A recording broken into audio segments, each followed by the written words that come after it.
सिया राम, सिया राम, सिया राम, सिया राम, सिया राम, सिया राम। श्रीमद् वाल्मीकि रामायण के बालकांड का 47वां सर्ग। दिति का अपने पुत्रों को मरुदगण बनाकर देवलोक में रखने का अनुरोध। अपने गर्भ के 7 टुकड़े देखते हुए दिति को बड़ा दुख हुआ। फिर भी वे इंद्र से बोलीं, देवेश, तुमने जो क्रूरतापूर्वक कर्म किया, इसमें तुम्हारा कोई अपराध नहीं।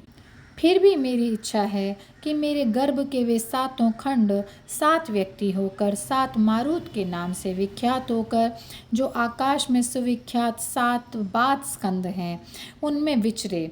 दिति का यह वचन सुनकर इंद्र ने हाथ जोड़कर कहा, हे माँ, तुमने जैसा कहा है वैसा ही होगा। तुम्हारे ये पुत्र अब देव रूप होकर विचरण किया करेंगे। श्री राम। इतना कहने के बाद वे दोनों माता पुत्र दिति और इंद्र कृतकृत्य हो स्वर्गलोक को चले गए।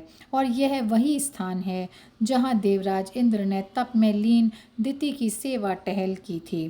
फिर इक्ष्वाकु के परम धर्मात्मा पुत्र जो विशाल नाम से प्रसिद्ध हुए, इसी स्थान पर विशाला नाम की पुरी बसाई थी। श्री राम। विशाल के पुत्र हेमचंद्र, हेमचंद्र के सुचंद्र और सुचंद्र के पुत्र ध्रुमाश्व हुए।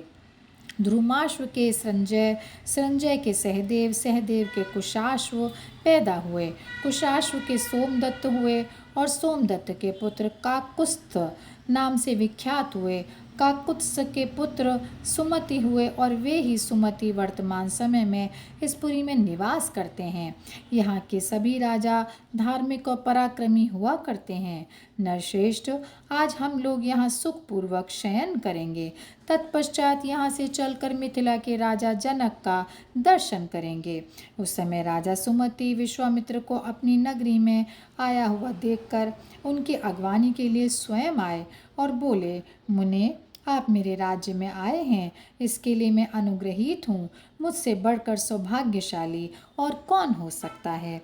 और यहीं पर यह अध्याय समाप्त होता है। जय सिया राम, जय सिया राम, जय सिया राम।